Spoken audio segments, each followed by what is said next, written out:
Disappointment माहिती आहे कोणत्या गोष्टीची? एका गोष्टीची फक्त, की महाराष्ट्रात आहे आपण राहतो आणि आपल्या चित्रपटांना काही घंटा, सॉरी या टाईपचा वर्ड यूज करतो आहे, पण खरं आहे की आपल्याला काही स्क्रीन विन नाही मिळत. फॅक्ट आहे. आता तुम्ही मला एक सांगा, बाकी सगळं ठीक आहे, देऊळ 1-2 ब्लॉकबस्टर गेला, तुंबाडची मंजुळा पण सुपरहिट चालला आहे, ठीक आहे, त्यांचे कलेक्शन्स देताना सुंदर पण वाटतं, छान पण वाटतं. आता मराठी पिक्चर्सची पण चुकी आहे. तुम्ही एका दिवशी 3-3 पिक्चर रिलीज कराल तर काय होणार आहे? आता ठीक आहे, एक फर्स्ट युनिवर्स मराठीचं एवढं जबरदस्त बनलं आहे की इतके सुंदर तो चित्रपट आहे, त्यालाही इतके शोज कमी मिळाले. ऑब्व्हियसली हिंदी शोजमुळेच मिळाले ते, हे मी मान्य करतो की हिंदी सिनेमासृष्टी कॉकटेल 2 आता त्यामुळे डेफिनेटली. पण व्हॉट अबाउट अदर फिल्म्स? त्यांनी नंतर नाही येत आहेत, त्याच्या पुढच्या वीकमध्ये एकेका वेळेला तुम्ही 5-5, हे तर ठीक आहे रे, 3-3, 2-2 होतं आहे क्लॅश. 6-6 फिल्म्स मागच्या कोणत्या तरी वीकमध्ये क्लॅश झालेला माहिती आहे. तरी मराठी फिल्म इंडस्ट्रीसाठी हे सुंदर वर्ष आहे यावर्षीचं, त्यामुळे छान वाटतं आहे की कलेक्शन्स चांगले येत आहे म्हणून. पण हे नाही ना चांगलं की तुमचे जाऊ द्या. चला देऊळ 1-2चं कलेक्शनविषयी बोलू पहिले आणि बाकी चित्रपटांविषयी पण बोलतोच आहे आपण. आज आय थिंक जर मी करेक्ट आहे तर 30वा दिन आहे माझ्या मते, जर मी करेक्ट असेल तर 5th फ्रायडे आज 30वा दिन आहे. 35 लाखचं कलेक्शन काल आलेलं. आज ऑलमोस्ट याचे शोज आहेत ते थोडे कमी झालेले, पण खूप कमी नाही झालेत, म्हणून मला अजून पण वाटतं 30 लाख कुठेच नाही गेलं. ओके, ऑब्व्हियसली सॅटर्डे संडे चढेल तर याचं नेटमध्ये कलेक्शन जे आहे ते 70 करोडच्या वर गेले आहे, 70.3 करोडच्या आसपास. ग्रॉसमध्ये समथिंग अराउंड 89 करोड ग्रॉस का 90 करोड ग्रॉसच्या आसपास आहे. थोडा आज उद्यामध्ये पोस्टर येऊन जाईल, ते तरडे वगैरे टीम देतील त्यांचं पोस्टर, तेव्हा आपल्याला एक्झॅक्ट कळेल. पण समथिंग अराउंड मी तुम्हाला ठीक आहे तो पण एकदा तरी एक अप्रॉक्स टोटल सांगून ठेवतो, त्यामुळे असं नको व्हायला की मी सांगितलं नाही तुम्हाला, एवढा टाईम मी घेतला आहे तुमचा. 87 करोडचा world wide gross already box ऑफिसच्या ऑफिशियल साईटवर ट्रॅक झालेलं आहे. ऑलमोस्ट मानून चला तुम्ही की 88 करोडच्या वर असेल ग्रॉस आत्ता. 87 ते 88 करोडच्या ग्रॉसमध्ये, म्हणजे समजून घ्या 87.5 करोडच्या आसपास ग्रॉस असेल. प्रोड्युसर फिगर थोडे जास्त येतील तर बघू, आता कमी जास्त 1-2 करोडचा फरक पडतो कधी कधी प्रोड्युसर आणि ट्रेड्समध्ये. ओके, हे झालं पहिलं. आता आपण तुंबाडची मंजुळाविषयी बोलू.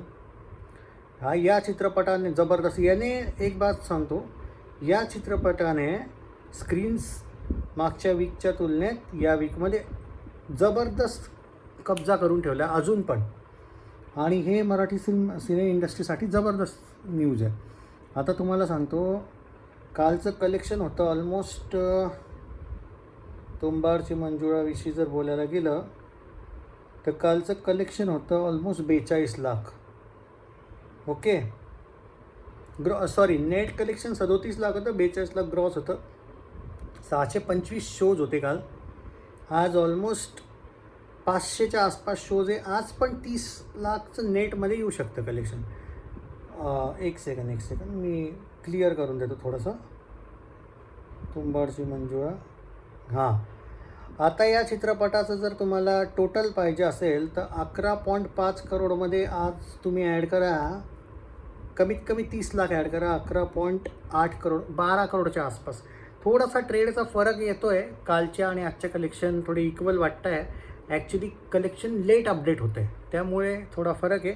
12 करोडपेक्षा थोडंसं कमी, किंवा 12 करोड मानून चला, आणि 5 करोडमध्ये बनला हा चित्रपट. ऑलरेडी सुपरहिट झाला आहे. आता कमी शोज आहेत याचे तसे, पण तरी हे 2 चित्रपट, तो तर 9 करोडमध्ये बनला देऊळ 1-2, तो तर ब्लॉकबस्टर गेला आणि हा सुपरहिट गेला आहे. हिट म्हणा सुपरहिट म्हणा, पण सक्सेसफुल गेला आहे.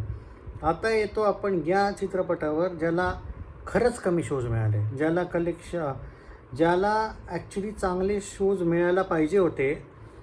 एक मराठी युनिवर्स तुम्ही पहिल्यांदा बनवताय तर एक प्लॅनिंग ते बनवायला पाहिजे होतं. कमीत कमी या चित्रपटाविषयी माझं एवढंच म्हणणं आहे की शोज थोडेसे बेटर तऱ्हेने यांनी रिलीज करायला पाहिजे होतं रे. मी डिसअपॉइंटेड आहे, कारण फिल्म इतकी सुंदर आहे, पण जे तुम्हाला जर हेच मिळत नसतील,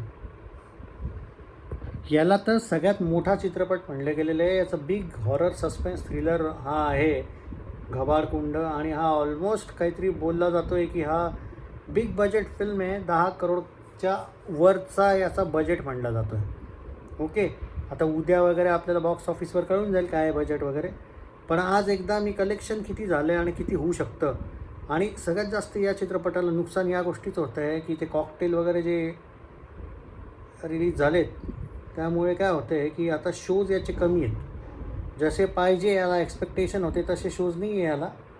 पण तरी पण असं म्हटलं जातं आहे की हा चित्रपट कमीत कमी 1 करोड प्लसच्या आसपास हा चित्रपट आज कलेक्शन करू शकतो. पण 1 करोड प्लस नाही पाहिजे. या चित्रपटाचं कलेक्शन थोडं बेटर व्हायला पाहिजे. या चित्रपटाविषयी ट्रेड्स हे म्हणत आहे की वर्ड ऑफ माउथवर डिपेंड आहे. बाय द वे चित्रपट मस्त आहे. तुम्ही त्याचा रिव्ह्यू जो मी केला आहे तो बघून घ्या. जबरदस्त तऱ्हेने यांनी या चित्रपटाला शोज वगैरे कमी आहेत पण या चित्रपटाला चांगला रिस्पॉन्स बघायला मिळतो आहे. आता आपल्याला कळेल की काय आहे काय नाही एक्झॅक्टली उद्या. पण ऑलमोस्ट ट्रेड्सनुसार काही ठिकाणी या चित्रपटाला 50 लाख ते 1 करोडची ओपनिंग मिळेल असं म्हटलं जातं आहे. जी opening honestly according to budget consistency मिळाली तर गोष्ट वेगळी आहे. पण त्या मानाने थोडी लो ओपनिंग मानली जाईल. ऑब्व्हियसली लो ओपनिंग मानली जाईल. आणि पहिल्या दिवशी सगळ्यात जास्त डिसअपॉइंटिंग हे आहे की काही ठिकाणी काही शहरांमध्ये मोठमोठाल्या सकाळचे शोजच नाही आहेत या चित्रपटाचे. आहेत काही ठिकाणी पण काही ठिकाणी नाहीच. सो हा एक वाईट या चित्रपटासाठी प्रसंग म्हणेन. अजून एक चित्रपट आज रिलीज झाला आहे त्याचंही कलेक्शन देऊन टाकतो मी. काय प्रेडिक्शन आहे. कब्बशी म्हणून एक मूवी आहे मराठी. आणि या चित्रपटाविषयी काय बरेच लोक विचारत आहे की काय कसा हा चित्रपट आहे किंवा काय. चित्रपटाचा रिव्ह्यू मी केलेला आहे. कब्बशी जो मूवी आहे त्याचं ऑलमोस्ट 10 करोडच्या आसपास बजेट म्हटलं जातं आहे. ॲक्च्युली चित्रपट बघून मला 10 करोडचा बजेट जे ट्विटरवर येतं आहे ते वाटत नाही आहे ॲक्च्युली खरं सांगायला गेलं तर. म्हणजे 10 करोडचा बजेट नाही आहे कारण कलाकारांची फीज कलाकार मोठमोठाले यात घेतले आणि एकदम वाईट असं हे नाही आहे. पण ऑब्व्हियसली तुम्ही म्हणू शकता की बजेट तसं आहे. 10 करोडचं बजेट म्हटलं जातं आहे पण पहिला दिवस 25 लाखासाठी पण तरसू शकतो असं म्हणलं जाते. तर ते चुकीचं नाही आहे मित्रांनो. नाही तर तुम्हाला असं वाटेल की मी मुद्दाम म्हणतो आहे. खरंच तसं नाही आहे. प्रॉब्लेम आहे या चित्रपटाला पण. आणि म्हणून मी कायम म्हणतो की कधी पण कोणता पण चित्रपट जर रिलीज करायचा असेल मराठी फिल्म इंडस्ट्रीला एक सोबत 3-3 चित्रपट करतायत यार तुम्ही रिलीज. त्यामुळे मला डिसअपॉइंटिंग वाटलं. खैर चला जो पण आहे. पण आज हा चित्रपट समथिंग अराउंड 12 लाख ते 13 लाखचा ट्रेड दाखवतो आहे.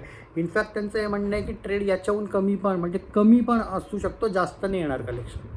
तर 10 करोडसाठी 12 लाख 13 लाख ॲक्सेप्टेबल नाही आहे. अजून एक चित्रपट आला आहे दृश्य काहीतरी.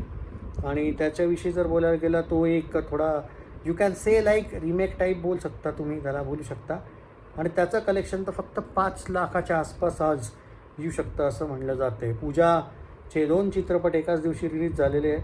स्मॉल बजेट स्केल आहे यात वाद नाही आहे. पण कमीत कमी 5 करोड बजेट याचा दृश्यचा बोलला गेला. एस्टिमेटेड 1 मंथचं मध्ये याचं शूटिंग झालेलं असं म्हणलं जातं. 5 करोड त्यासाठी चित्रपटाला खर्च आलेला. पण पहिला दिवस जो ॲप्रॉक्स बोलला जातो आहे तो 5 लाख बोलला जातो आहे. नाही आहे यार हे ॲक्सेप्टेबल नाही आहे. हालाकी हे प्रेडिक्शन आहेत मित्रांनो. याला फायनल कलेक्शन नका समजू. पण आपले प्रेडिक्शन कधी चुकत नाही यार. आता तुम्ही रिलीजच अशी कराल बॅक टू बॅक तर मी काय बोलणार आहे बाबांना. पण ठीक आहे बघू चालतील का नाही चालणार. स्पेशली मला त्या घबाडकुंडविषयी थोडंसं वाईट वाटतं आहे की आय होप की ऑडियन्स सपोर्ट करो. खूप सुंदर आहे रे. मस्त एक डिफरंट बनवलं आहे universe. I hope so. Share करा व्हिडिओ यार. लोकांपर्यंत कमीत कमी पोहोचू द्या कलेक्शन्स वगैरे पण. म्हणजे काहींना माहिती पण नाही चित्रपट रिलीज झाले काही यार. प्लीज शेअर करा. Take care. Love you guys.